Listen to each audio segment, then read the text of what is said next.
En 2013, le Geffosat soufflait fièrement ses 35 bougies.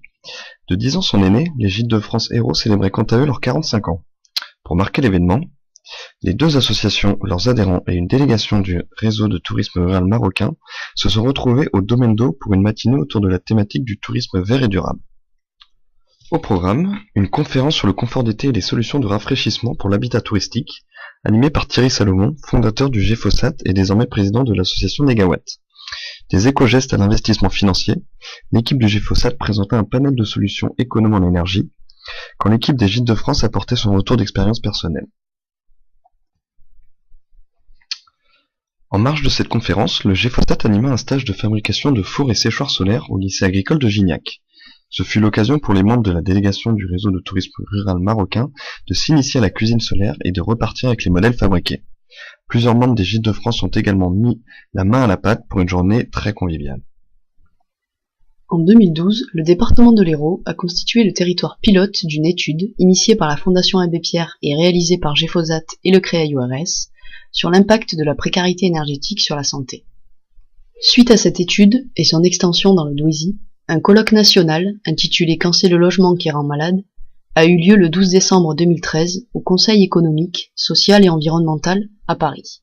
À cette occasion, un petit film illustrant notamment la situation de familles suivies dans le cadre des actions du Geffosat a été diffusé. Ici, on est sur un logement qui n'est pas insalubre ni indécent, mais qui est quand même assez dégradé par, je dirais, deux éléments dominants. On est sur des bâtiments anciens en pierre qui, quand il est mal chauffé ou très peu isolé, a tendance à moisir. Donc là, on a à la fois des problèmes d'humidité, une absence complète d'isolation et beaucoup de déperditions liées à la pénétration d'air avec les vitrages qui étaient anciens, peu efficaces.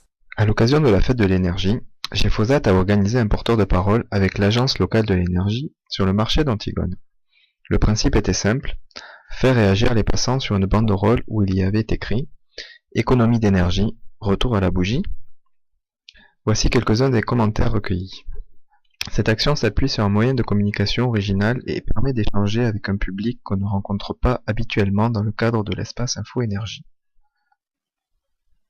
La soirée de lancement du défi Famille à énergie positive, organisée en partenariat avec l'Agence locale de l'énergie, a eu lieu le 16 novembre dernier à l'auditorium du musée Fabre.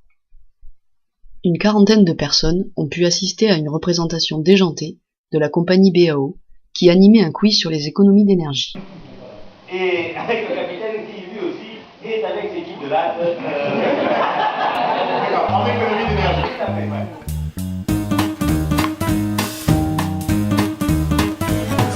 Bonjour, en ce vendredi 16 janvier 2014, je souhaite une excellente année à tous nos adhérents, salariés et partenaires de Geffosat pour une année à énergie positive pour tous.